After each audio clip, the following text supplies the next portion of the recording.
sails back like I never left, as is the NFL, and no kickoff was more highly anticipated than the one out in Carolina, where Shedeur Sanders went from fourth string to front man with nothing but space and opportunity in front of him. The brother came in booming. Louis Luggins rolling on a speaker, but Woody makes some noise when the time came to pass. Early in the first quarter, he's rolling to his right and making things shake. A 10-yard run to get his first down. Browns driving. Later in the drive, 3rd and 12 for Shedeur. Nice dime to Jamari Thrash, but it's short of the first down, so it's a 4th down rep early for this Cleveland Brown offense. Going forward, 4th and 1. An empty set. Interesting choice. Sanders scrambling for his life, gets rid of it. Tough ending to a strong drive from Sanders. Browns turn it over on downs. Bryce Young, also playing, by the way. Watch Tetairoa McMillan, 8th overall pick. A phenomenal grab down the sideline on the fade route. Eyes up, hands late, snags it for the first down for the Panthers. Later on in that drive, it's 2nd down and 9. Young, this time to McMillan again. Gets the body in front of the ball. They've got some chemistry going early. Now 3rd and goal. This time, Bryce rolling to his right, directing traffic, eventually finds Jalen Coker in the back of the end zone for the score. Young finishes the day 4-6 and that 1 touchdown. First play of the second quarter. Browns back in business as far as the offense goes. 2nd down, goal to go, and Shedeur making multiple reads, eventually finding Caden Davis for the touchdown. We're locked up at 7 later in the second quarter. 2nd and 12 for the Browns. Sanders escaping pressure again, rolling right, directing traffic, and Luke Floria, the hometown kid from right around there in Cleveland, makes the one-handed snag. An incredible snag keeps the drive going for Cleveland. Later in the drive, Sanders sidestepping the rush, delivers a strike to Davis for yet another touchdown.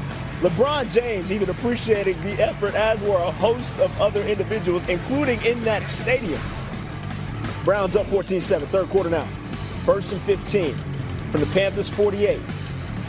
Sanders stepping up in the pocket, delivering a strike to Brendan Bates. 25-yard gain. Sanders continuing to make plays in the 3rd frame, and then 4th and 2. It's Gage Larvinen in for the score. Shedeur, heck of a day. He spoke on the effort afterwards. Overall, I'm thankful. I'm thankful for the opportunity first. I'm thankful for being able to look in all those and every player that was out there participating eyes and like tell them like this is new, this is a family. You got to be able to go to war with each and every guy and understand like we're not playing for ourselves here, we playing for each other. When you out there on the field, it just is different. Like you understand, ball's ball. But ball never been a problem for me. It's, you know, whatever optics or whatever everybody makes up after outside the game. But in the game, y'all kind of know who I am. I know I'm ready for the moment. Did I play up to par? No, I don't feel like I did. But overall, the main goal was to win. And that's honestly what we did. ESPN analyst Herm Edwards joins us now to revisit the effort that Shedeur put forth. Now entering week 1 of the preseason for him, all of the discussion was about the lack of reps that he had received. So given that context, under those circumstances, how do you feel he performed? Oh, I think he played well. And there was a couple decisions he had to make once he was forced away from the pocket and made some really nice throws in the red zone, very accurate. Here's one here, he rolls out now. Watch. Yellow's going to tell you that basically, you know what, it could be a dangerous throw. Green is, he's open. Watch him wait it out. But what I like, he squared his shoulders up and made a nice throw. Bought time coming outside the pocket, you know, and look downfield here again. We got a free runner. He didn't panic. He knows the back's going to pick him up. 4-man rush. He's looking downfield and watch. He squares his shoulders up again. And this is the part. He looks down the field, finds a little window, threads it right in there. So that right there for a rookie quarterback, pretty impressive. Yeah, and a lot of it was about him being able to make those snap decisions and capitalize on the windows of opportunity. He seemed to do just that at the very least. Yeah, and I thought early in the game now, he ran around a little bit too much. There was a couple plays where he ran around. I said, Shedeur, don't do that. But I think he settled down and got into the flow of the game. Remember, there was a lot of pressure on him.